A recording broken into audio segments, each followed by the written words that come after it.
नमस्कार, तुम्हा सर्वांचं आपल्या स्टडी पॉइंट या यूट्यूब चॅनलमध्ये स्वागत आहे। तर मुख्यमंत्री माझी लाडकी बहीण योजनेसंदर्भात ज्या सर्व पात्र लाभार्थी महिला आहेत त्या महिलांना फेब्रुवारी महिन्याचा जो 1500 रुपयाचा सन्मान निधी आहे ती वितरणाची प्रक्रिया एकूणच सुरू झालेला आहे।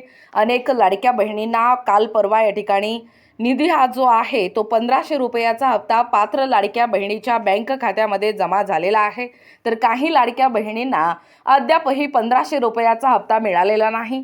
तर अशा लाडक्या बहिणींसाठी एक सूचना आहे, जर तुम्ही ई-केवायसी करत असताना चुकीचा पर्याय निवडला गेला असेल तर काल म्हणजे 31 मार्च 2026 पर्यंत शेवटची अंतिम मुदत होती। परंतु आज सोशल मीडियाच्या माध्यमातून या ठिकाणी आपल्या महिला व बालविकास मंत्री अदिती तटकरे यांनी पत्रकार परिषदेतून एक महत्त्वपूर्ण अशी माहिती दिली गेलेली आहे की हा जो ई-केवायसी करण्याची जी मुदतवाढ आहे ती 30 एप्रिल 2026 पर्यंत मुदतवाढ करण्यात आलेला आहे। आत्ताच या ठिकाणी प्रसिद्ध झालेल्या माहितीनुसार ई-केवायसी करण्याचा मुदत वाढवण्यात आलेला आहे। कृपया त्वरित ज्या लाडक्या बहिणींनी अद्यापही ई-केवायसी पूर्ण केलेला नाही त्या लाडक्या बहिणींनी ई-केवायसी करून घेणं गरजेचं आहे।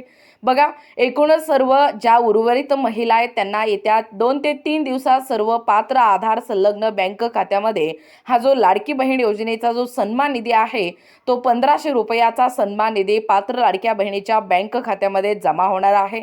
हा एकूणच फेब्रुवारी महिन्याचा सन्मान निधी आपल्या लाडक्या भावाकडून आपल्या लाडक्या बहिणींनाही असणार आहे।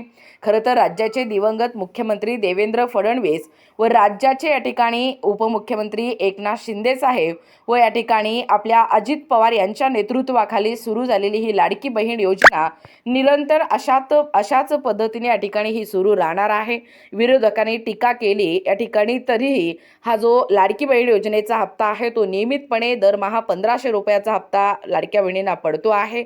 आता लाडकी बहीण प्रतीक्षेत आहे तो म्हणजे मार्च महिना उलटून गेला तर 1500 रुपयाचा हप्ता कधी पडणार हा पुन्हा एकदा त्यांच्या मनामध्ये निर्माण झालेला प्रश्न आहे। धन्यवाद।